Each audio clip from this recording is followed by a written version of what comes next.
करब आइल परब सैया छोड़ी अरब आई घरवाए सैया छठ हमहू करब आइल परब सैया छोड़ी अरब आइल परब सैया छोड़ी अरब आई घरवाए सैया छठ हमहू करब। प्रेम से बोलिए छठी मैया की। DJ Mukesh शेखिया, DJ Mukesh शेखिया।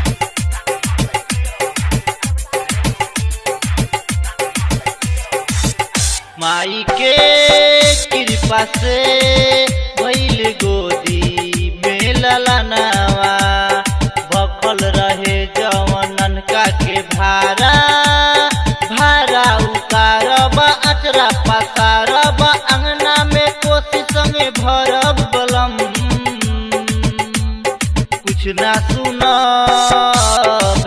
ना सुनब बात नाही मानब कुछ ना सुनब बात नाही मानब आई घरवाए सैया छठ हमहू करब।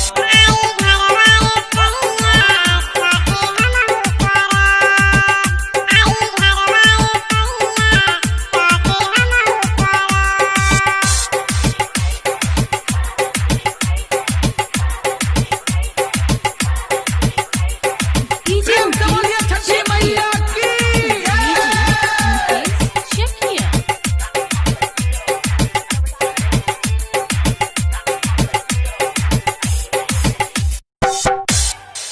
सबके सजनवा बहरा से घरे अइले हो बहरा से जे तू न अइबहो घरवा बाजार के जाई के फल फूल आई के घाटे के लेके जाई बलम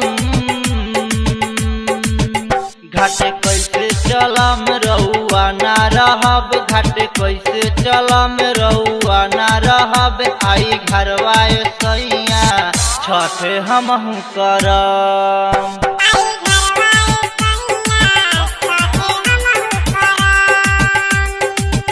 डीजे मुकेश शेखिया, प्रेम से बोलिए छठी मैया की।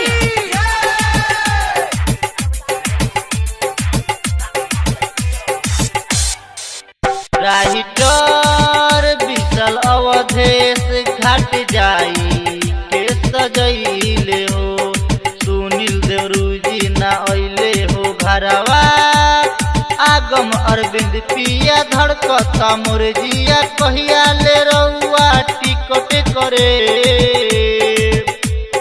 कलसा धरम ओपे कोसी करम कलसा धरम ओपे कोसी करम आई घरवाए सैया छठ हमहू करम।